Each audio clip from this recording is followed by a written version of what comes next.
Bullets That Changed America. 13 Historic Assassinations, Duels, Misfires, and Murders. Available from McFarland Publishing, wherever books are sold. Now, back to our show. This is Peter. And this is Tom. And you're listening to History Teachers Talking Podcasts.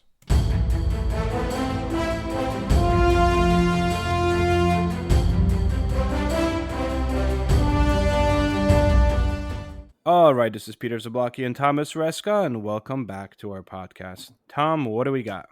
Well, today we're going to look at something that I was surprised was actually your idea, right? I think that you wanted we should have done soccer. Look into, yeah, but we're going to look at, since it's the summertime and the boys of summer, so we're looking to America's pastime. Hopefully, educated Peter a little bit about this. So the game of baseball, we're going to look a little bit at the origins of baseball, some of the fun facts about baseball, also go through it and kind of, I guess, history people think they know, but it's not really what happened. I learned a lot just doing this research about baseball. I watch my son play baseball every single day, and I'm not going to lie, I grew up in communist Poland, so there was no such thing as baseball, but definitely America's pastime. Since I came to the U.S., it's very apparent that is the sport. Although I guess, football could kind of give it. It's one of the sports where I was saying, like, it's a sport that, a lot of people play when they're kids. They listen to it when they were adults. So it's kind of one of those ones that's passed down. I can just say for like my own, family history, it was passed down from like my dad to me, my boys, like, I don't know how much they like it, but because they're younger, but it's kind of like a family tradition, baseball. So it's like a very personal game for a lot of people. And it has a really complicated history if you really look at it, and how it became an active role in like country itself, all the way from the Civil War, Civil Rights, World War I, World War II. It's one of those sports. It's really always been here.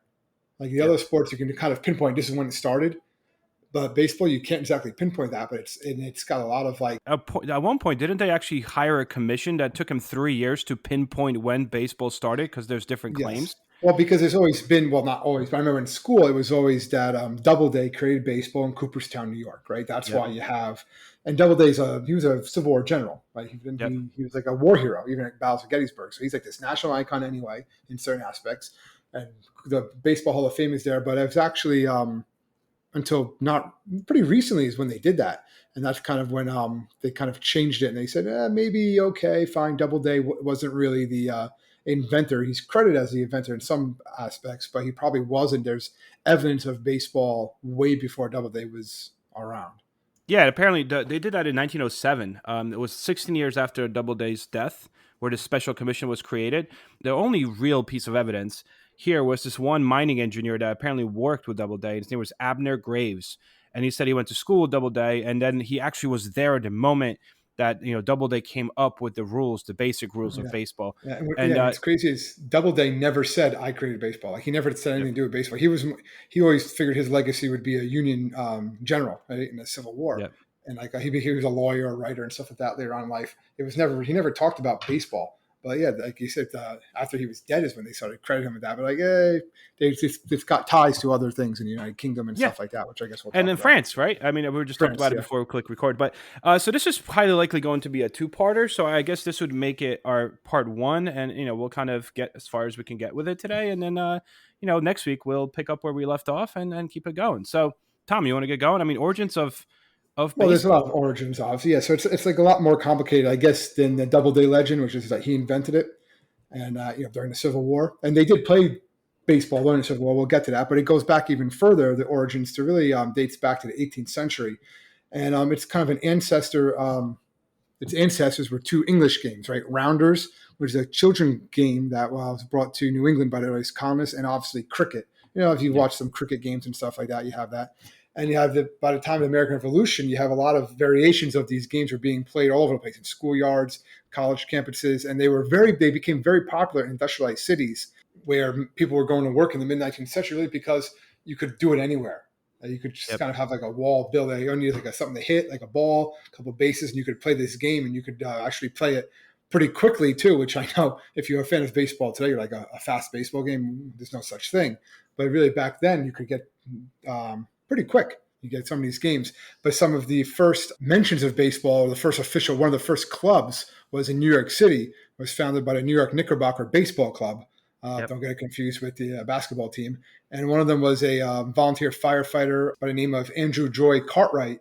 and he kind of created what's known as some of the first rules for the modern baseball field. Yeah, just time wise, just so we're on the same page. We're talking about 1840s, right? That's Yeah, where we're at. 1840s. Yeah, it's the 1840s here. This is when Cartwright was around here, and he's calling for the diamond shape, the foul lines, the three strike rule.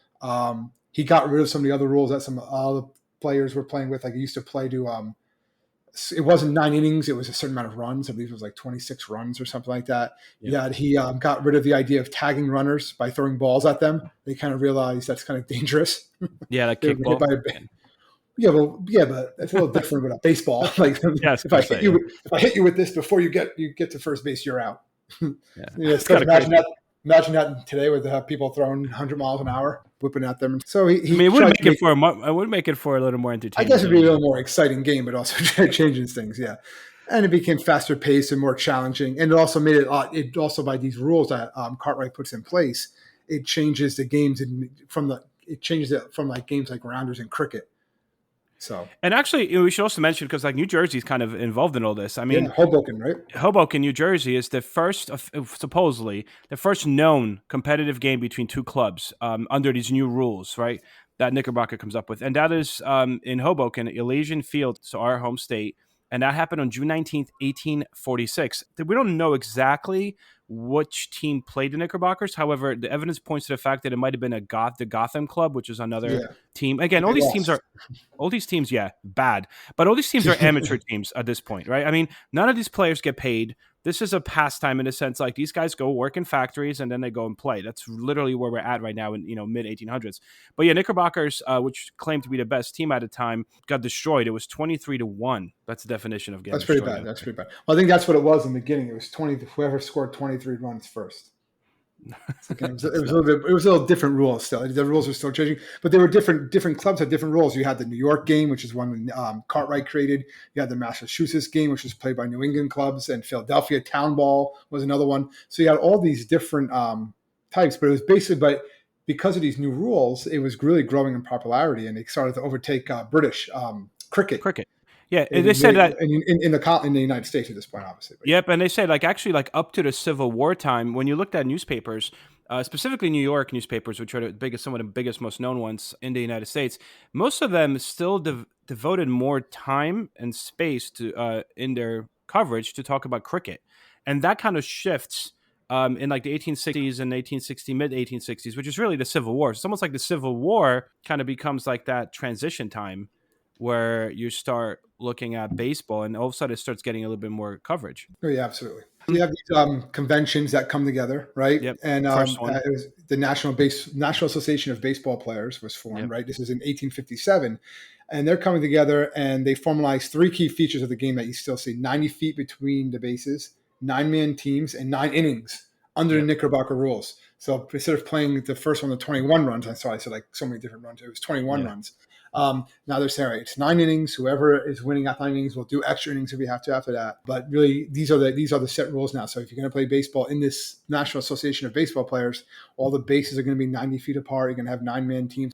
Like you said, during the Civil War, soldiers from different parts of the United States played together, leading to a more unified version of the sport because a lot of them were members of the National Association of Baseball Players. So they're Yeah, all and then over, they all kind of from the came with same war. different rules and regulations. So it Yeah. started to standardize those rules for when they got out. They said the first and most prominent professional club of this National Association of Baseball Players was the Cincinnati Red Stockings, That's like the right? And they were from official first Ohio. team. Yeah. Yep, they went undefeated in 1869 post Civil War. They eventually broke up, and a lot of their key members and everyone kind of moved all the way all around. But this is also the time when first games, baseball games, really start to charge admission. So while the players don't get paid, there is an owner behind the team that actually They're starts to getting make paid. money. Yeah. Yeah, so it becomes the idea is that like this is now a form of entertainment in a say, and actually that leads to a whole lot of corruption because even though these players are supposed to be amateurs, a lot of these owners to kind of keep their players so they didn't go to other teams, which happened super often. Again, you don't really get paid, so what other perks do you get? They started sharing some of the admission fees with various players, which was considered illegal and not allowed, but nonetheless, this was commonly a common practice, I would say, at the time. Yeah. Yeah. All over the place. The governing body, the National Association of Baseball Players, right, basically becomes like a national organization, but it's really kind of structured just in the northeastern part of the United States. It seems like that's kind of where baseball becomes popular. It's not really out west yet. It doesn't really Yeah, go there's as only far. one or two teams from out. There's one, I think in 1867, they do get one club from California to join, but Yep. they have so many clubs that that's fine. It's over 400 members. And Yep. at one point, clubs as far away as California, these Western clubs, stuff like that. But this is in the 1860s and 70s, obviously. Yeah. So, but Again, there's no it's travel growth. time. Like, how Yeah, do you there's no go? trade. Yeah. It's regional. It's state organized. A lot of these organizations start to come up, like the Baseball Association, to really become more of a prominent role in the government of the governance of the sport. Yep. And the professionals saw a new governing body. So the NABBP that we've been talking about kind of starts to lose its power after the Civil War. Just looking at this, the first attempts of forming any form of a major league that is produced by this NAAP, the National Association of Professional Baseball Players. I guess the first major league, even though it's not considered, because minor leagues, my understanding is basically becomes a term really in 1930s for like feeder teams, right? Yeah. It's interesting, Tom. I know you're probably not going to like this because you are a huge New York Yankees fan, but doing research here, it seems like a lot of baseball is really centered around Boston. Don't be mad. I'm not mad. It's just what it is. That's where it started, but whatever. They said that one of the first like professional teams, right, that really took themselves seriously in 1870s was the Chicago White Stockings. Today, the Chicago Cubs. They became they were financed by a businessman, William Hubert, and so that's why he was there, and he formed this kind of like team, even though they were always close contenders early on, kind of like what the Cubs were, but not really, because the Cubs were bad until they're bad again now, but they had like one good year.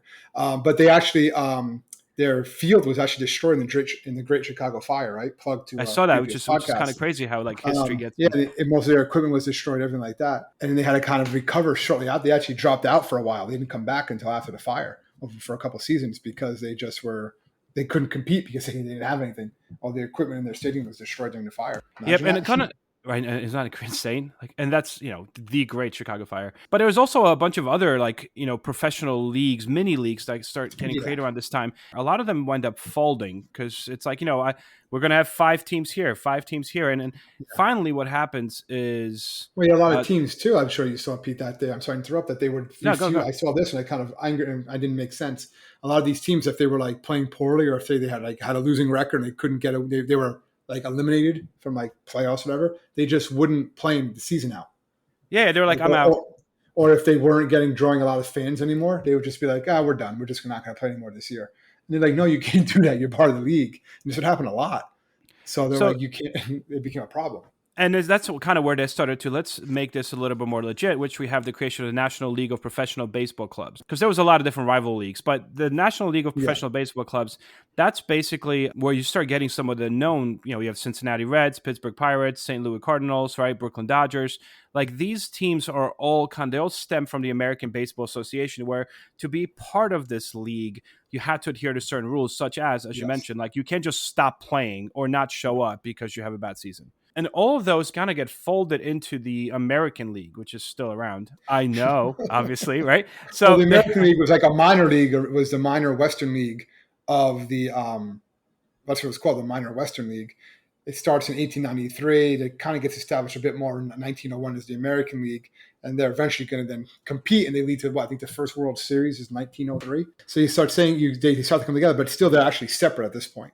But you're seeing a lot of these leagues that we know of for the first time. Also at this time is this idea that a lot of these leagues that are operating in late 1800s, they have this gentleman's agreement that they would that they would exclude non-white players from any professional baseball. And by professional, what really separates professional from amateur here, these leagues that are considering themselves professional, they actually start paying their players a salary. So hence the idea of being professional leagues. It wasn't de jure, like there was no laws that said you had to exclude black players. It was de facto. It was like a ban that actually kind of stayed in effect until 1947. So Jackie Robinson, Jackie Robinson, right? Prior to Jack, if you really study though, there actually were black players that did play in these new major and minor leagues that were springing up in 1870s. However, as soon as they started to standardize a little bit more, kind of decided like, okay, no African Americans. So these guys were dropped. So technically, Jackie Robinson was not the first African American major league ball player. He was, I guess, when you think of like major leagues, in the World Series era. The guys that we're talking about, Moses Fleetwood, Yep. and Weldy Walker. They were dropped from Major League minor league rosters. That was in the 1880s. Yep. And you had a lot of other what you could see, because other names out there too. You'll find there are a lot of African American players who represented themselves as even Indians or Central or South American Yep. and stuff like that. They get into these minor league teams and amateur teams, but in the majors, you didn't really see that until Robinson signed, and then later Larry Doby a few months later in the Yeah. in Major League Baseball in 1947. And it's a fascinating story. We really should do a podcast on Jackie Robinson, and I know you and I have been Absolutely. talking about this. It's such a fascinating story because he was not the best African American player in the Negro leagues, which is also something we should also mention that during this time, like early 1900s, and I think we'll get to it in a little bit. You have the creation of Negro leagues, which basically allow African Americans to play against teams that are formed, from other African Americans, and supposedly based on what I was doing research on, it kind of really folds during the Great Depression. I mean, baseball was really hurt by the Great Depression, period. Yeah. But a lot of these Negro leagues wind up folding during that time. And afterwards, they kind of spring up a little bit. But Jackie Robinson was not the best player. He just was the best fit to introduce a black player into the white baseball league. He was college educated. He had a rank, a military rank during World War II. It's really eloquent, well spoken. The belief was also that he was able or would be able to withstand the blatant racism that would be directed towards him. So he was selected to kind of open the door, not just for the fact that he played baseball really well, but Yeah, for his personality, his persona, everything like everything that. Yeah. else, which is crazy story, awesome story, and again, one of these days, I think we'll get to it. All right, But now so backtrack a little bit. You're saying I jumped ahead I know, before. go. Well, yeah. So you had a lot of these. The early years of National League had a lot of threats from these rivalries we keep on talking about, right? And all Yep. the players were leaving, stuff like that. So there was something put in place called the reverse clause. Basically, restricts free Wasn't it movement of players. reserve clause? Reserve clause. I'm sorry, reserve Yep. clause. And it was basically restricted the movement of players. There was no free agent. So nowadays we talk about baseball. We'll get to that more when we get to the free agency. That's how baseball players make their money. So, and they knew that if clubs start bidding on players, that's going to make a problem. So these competitive leagues that regularly formed and just disbanded just as regularly. There's a lot of different ones. Some of them were known as the beer and whiskey leagues, simply because Yep. they let people sell a lot of alcohol. Didn't care how much people drank. There's a league called the American Association, and they would sometimes meet, not all the time, but sometimes they would meet against the National League in something called the World Championship Series. It was the first attempt at a World Series. They're not considered World Series. People who won those are not considered World Series champions, but it's the beginning of that idea. Let's have these teams from the two major leagues play. And again, there's no such thing as Major League Baseball that puts it No, all there's no under one Major League Baseball. umbrella. These are just independent. These are just leagues independent professional leagues, right? So you have so which one? So what do we have so far? We have the national, right? You have the The American National League? Association, you have the Union Association, you have the Players League, you have the National Association, you have a Yep. ton And of then we have these the American League, right? leagues. The American League is not yet. They're there, but they're not called the American League yet. They're still actually called the Western League. Oh yeah, until 1893, and then okay, makes sense. So it's all over the place. It's like an alphabet soup of leagues, It basically. really is. So you imagine that. Imagine if when you Google like minor league baseball, and you see all the different leagues that there are that exist all over the place. These are all leagues, and you have players playing in all these leagues, and some of them are very good, some of them aren't. But imagine that, and then trying to keep track of all this. It wasn't easy, but it's also become very popular because a lot of these are very regionalized. It might be just like a town, an area. So a lot of people really, enjoy going to these games and seeing these players. Yeah, it was in 1901. The American League declares its intent, right, to operate as a major league Yeah. as well. And that's when supposedly that kind of becomes a bidding war as well, because like now you have the West trying to take some of the talent from the East, and you have a lot of this contract breaking, right? That's happening during this time, and that ultimately leads to the National League and the American League to kind of come together and sign this new national agreement in 1902. So they have a big meeting, and they're like, "All right, so you have a bunch of these different leagues, somewhere in the North, somewhere in in the West." It sets up the idea of play contracts that a player cannot just leave. Or be poached by another team, right? And the reserve clause you talked about. Then it led to the idea of World Series. All right, so we have Having an actual national. World Series, yeah. Yep, you have National League, the American League, which kind of become the heads of their respective regions. Because of that, they're going to play this World Series, like you mentioned, 1903, and you know who won that, right? Won by the Boston of the American League. Yes, it doesn't. It's not the same ones. I know, but it's still from Boston, so I assume it would bother you a little bit. Come on. And the last thing is basically establish their dominance, right, as the two major leagues over all the other independents. So the premise here is we are the Yeah. two major leagues, and then once a year we'll come together and play a World Series. Yeah, and they said they can trade players, they can sell players. That's allowed to do, but the players cannot leave on their own. That's Yeah, they basically could what they're sell the also player's saying. contracts. So you could Yeah, sell they can someone's sell their contract to another team. contracts. Yeah. Yeah, they said a lot of independent leagues just kind of walked away from the meeting because they couldn't compete with the money also and the power The behind those money, two yeah. major. So what do we get into now? I think the next time it's like we're the lead up to World War One, which includes World War One as well, and it's more commonly known as the Dead Ball era. Dead Ball era. Right? Yeah, all right. So let's talk about Dead Ball era. That's fine. So low scoring games and ultimately dominated by pitchers. Around 1900, it's up until Babe Ruth. Babe Ruth changed the Dead Ball era. Yep. Okay, he's the first power hitter that starts to come, and he's hitting record number of home runs, which we'll get to with the rest of the. We're not having a podcast about early baseball without talking about Babe Ruth, but the era was basically characterized by low scoring games, and even home runs were like rare. It didn't happen. It was basically hit and run, slap at the ball, get on base, steal a base, and try to get home that way. And the lowest league ran. They just didn't have a lot of like runs per game and stuff like that. I think it was 3.4 runs per game, which is not a lot. Okay. Attendance started to hurt because of this too. You had a lot of ball scuffing, which is basically the pitchers are putting dirt or other things in the ball. It was dominated by pitchers.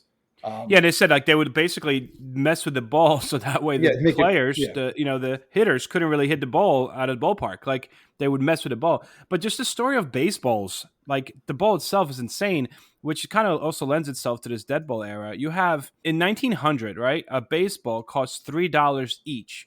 That's equivalent today to $98 per ball. Isn't that crazy? Like Yeah. if you buy them in bulk today, I mean, I'm not buying them for my son and stuff. They cost $1 at most. Back then, club owners in the around 1900 era were very reluctant to spend much money on new balls. Sorry, if there wasn't necessary. So basically, a single ball would last an entire game for most of the time. And the idea is like you didn't want players were also like almost told like, yeah, don't lose this ball. Like it costs too much money. So they were encouraged to not hit hard. They were encouraged to keep the game close. Well, yeah, It was they changed a lot of the things. You couldn't do spitballs and stuff like that, yeah, which is making the ball like if you have to throw a wiffle ball and stuff like that, right? They also, like you said, they more baseballs used per game. There's basically a player, Ray Chapman, died during a game. He got hit in the head and he died. And that led to a rule that baseball must be replaced every time it got dirty. You'll see that today. Watch a baseball game, the umpires check. I think there's like only lasts average baseball now only lasts a few pitches because they always will. If it's scuffed up, they change the ball. Obviously, it's a foul ball. It goes in. It used to be if it went into the stands, you had to give the ball back. Think about now. You're a kid. You go to a baseball game. You want to catch a foul ball. That's like your biggest like dream. yeah. Catch your foul balls. You want to do that. But like back in the day, it's 1920s, obviously before then. Yeah. If it was a home run ball or like a foul ball, you got to give the ball back. Oh, we need that. As you said, they were expensive. So you needed to get them in there. Parks were much bigger. So like Yes. Wrigley, West Side Grounds where the Cubs played, it was 560 feet to center field. That's huge. The Huntington Avenue grounds that the Boston Red Sox played originally was 635 feet. So the center field fence. Like these are huge, huge distances that like you're not going to hit home runs out of today. So they were a lot of them were bigger. They did move the stands and stuff like that again to try to get the offense back here. And Yeah, I noticed also like they moved it when like the era when you start getting into like the Babe Ruth and the end of the dead ball era, they started moving the stands in closer because people wanted to see. Well, they realized people cheer, they wanted to see home runs. So we'll make it easier. That's one reason why Yankee Stadium has that short porch. They always talk about is because of Babe Ruth. But we'll get to that. So yeah, we like World War One, right? Mm-hmm. Starts to come out. We know it. And in World War One, 227 major league players served in the military. A lot of Hall of Famers. Okay, probably the most well known is probably Ty Cobb, who served in the Chemical Warfare Service. They were icons. So a lot of them were instructors. They trained U.S. troops and conducted drills and things like that. Cobb actually got accidentally exposed to poison gas during this time. He recovered. Major league player by the name of Christy Mathewson actually was exposed to a much larger dose of poison. It damaged his lungs, and that's why he died at the age of 45, 8 years after the war. So they went in this war. They went in World War One, knowing bad things could happen. But coming back, that's where baseball's really going to take off. Coming back from World War One. Yeah, when I started researching like the World War One museum, if you go to like worldwar1.org, there's so many cool stories about it. I mean, sheer fact that hundreds of actual players went to serve. They said that due to the shorthanded rosters in 1918 season ended early, right? And it was the only time that the October Classic was actually played in September entirely because they just didn't have enough players. Players, yeah. There's a few things that are kind of tied to World War One and baseball here. In September 5th, 1918, the Boston Red Sox wound up traveling to face the Chicago Cubs in Game 1 of the World Series. And they said that this is like the move that changed baseball history because the Red Sox were so short staffed because of World War One. Soldiers being called up and stuff. They needed an extra outfielder, so the team's top pitcher shifted positions between starts, and that player was none other than Babe Ruth. Kind of Attention put him in was place. Yeah. Again, yeah. he's a topic we can do just a Oh my goodness. A podcast few just on. episodes, yeah. So another legacy of 1918 World Series, which I think was kind of a cool story when I read about it. During the seventh inning of Game 1, apparently a military band truck, like an impromptu, started playing Start Spangled Banner, right? Mm-hmm. And the Red Sox third baseman, Fred Thomas, and he just came back. He was on leave from the U.S. Navy, and they allowed him to play in that game. He snapped to attention instead of saluting the flag, and they said the rest of the players basically stopped playing and turned to face the flag with their hands to their hearts and just basically followed suit. And then apparently the whole stadium went wild and crazy. And then, the Fred Thomas finished saluting and went back to playing the game, which I think is really awesome. And we should know that, Star Spangled Banner was technically not a national anthem by the time. It didn't become a national anthem until 1931. A lot of people forget that. It was simply like a patriotic thing that happened. Let's get into the Babe Ruth era, right? That's a good Well, I think way. before we even do that, we have to talk basically what almost destroyed baseball and how Babe Ruth saves it, right? All right, go. And I guess one of that would be, I'm sure you saw this in 1919. You have probably the most famous scandal in all of baseball when 8 players from the Chicago White Sox, are accused I of saw that. throwing the World Series against the Cincinnati Reds. And there's a whole bunch of movies about 8 men out, right? We're not going to go into great detail about it. Maybe in a future podcast, who knows? Sure, it's Joe Jackson, all the other good stuff. Feel the dreams, right? Yep. But it's basically when that gets out that it was that these White Sox players threw the World Series for mobsters, basically, so they could win more money to the Cincinnati Reds. It hurts the game. It hurts a lot of the legacy and stuff like that of the game, the legitimacy of the game. It's really changing things, right? Like the people aren't sure. And remember, this is the Dead Ball era too, so the popularity of the game is kind of going down. Now you have this scandal. Then actually in 1920, you have we talked about it briefly before. Ray Chapman of the Indians is killed by a beanball. Like this is like maybe this game is not what we thought it was, right? So it's the Yep. popularity is kind of waning. And then luckily that Red Sox teams that you keep on talking about how great and amazing they are, they decide to, because they're strapped for money because the owner wanted to finance a play, decides to sell an up-and-coming player, a good pitcher by the name of Babe Ruth, to the New York Yankees also in 1920. And that's going to kind of change things a little bit. So you have 1921 when baseball's first broadcast on the radio, right? And then this is going to also how it's going to become the national pastime. What made Babe Ruth Babe Ruth? There's a lot about him. I guess again, another podcast all by himself, right? But I guess you want to say basically his approach to the swinging is one thing. A lot of the other players had like this free swing or slap at the ball, right? Try to get on base.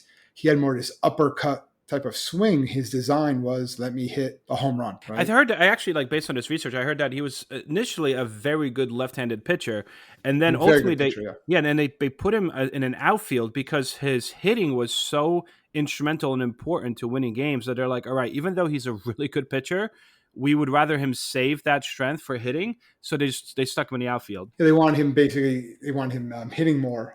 Just rest in the outfield while you're playing, catch a couple of balls in the outfield and then go and like you look at little kids that are put in the outfield and they're like, oh, I'm in the outfield, and you're like, dude, Babe Ruth was in the outfield. And they're like, really? Yeah. He wasn't there for the same reason probably that those little kids on the team are put in the outfield though. Let's talk about some numbers, right? I mean, his home run record stands until 1961. In 1927, right, he hit 60 home runs, and that lasts till 1961. Yes. Who breaks that record? Yes. Roger Maris, there's always a little bit of, if you watch HBO movie, right, you have it's 61 but an asterisk next to it because that's what originally they said it had to be, because Ruth did it in less games. He hit the 60 home runs in less games, and Roger Maris, they actually increased the games to 162, is what they have now, and that's when Roger Maris hit it. So Ruth hit, I think, 157 games. He was the first player ever to hit over 700 home runs in his career. He had the lifetime home run record until Hank Aaron broke it, and then Barry Bonds. People are both sides of the fence here about Barry Bonds, but so Ruth has his career batting average was 342, which is amazing, right? Yeah. 2,873 hits, 714 home runs, over 2,214 RBIs. As a pitcher, his win-loss record was 94-46 and had an earned run average of 2.28. Like, these are still like amazing stats, even by today's standards. So Nuts. But also, like, he wasn't the only one. Like, this was the time of home run sluggers. You know, like Lou Gehrig, right? yeah, You but yeah, have Lou Gehrig's a little bit later, but yeah, he ushers these in without a doubt. Like, it's yeah, because you Lou don't Gehrig's the have 30s, isn't he? He's the 30s, yeah 20s, yeah you don't 30s. have these without Babe Ruth. Yeah. Like, he's the one that he's the one that's larger than life. He comes in, he's becoming basically famous because he's hitting all these home runs. The interesting is the Yankees at this time actually shared the polo grounds with the New York Giants. The Yankees are starting to outdraw the Giants at home, so the Giants are getting mad. They're like, we don't want you playing here anymore. They're becoming such capacity. That's when they build Yankee Stadium, the original Yankee Stadium, and that's called the house that Ruth built because of this. So, like, again, they're drawing a huge amount of people. People want to come and see this guy who's hitting 54 home runs in the season. At that point, it's more than any other team, and he's known as being a partier too. Oh yeah, and the hot dog eating. Like, even Hot as a dog kid, I eating as remember well, him yeah. like how many hot dogs the guy ate. So I think this is a good way to stop this particular portion. Yeah, now we're up to like the not modern era, but the game that we know of. So that's it, guys. Thank you for listening to our part 1 of a 2-parter on the history of baseball. I actually surprised myself here, with knowing enough stuff about baseball to do a podcast on it, but I was relying on Tom on this one a little bit. Having said that, if you guys need to contact us, please feel free to do so. You could find us at www.historyteacherstalkingpodcast.com. So thank you so much, and until next week when we finish this episode. Stay safe, everybody.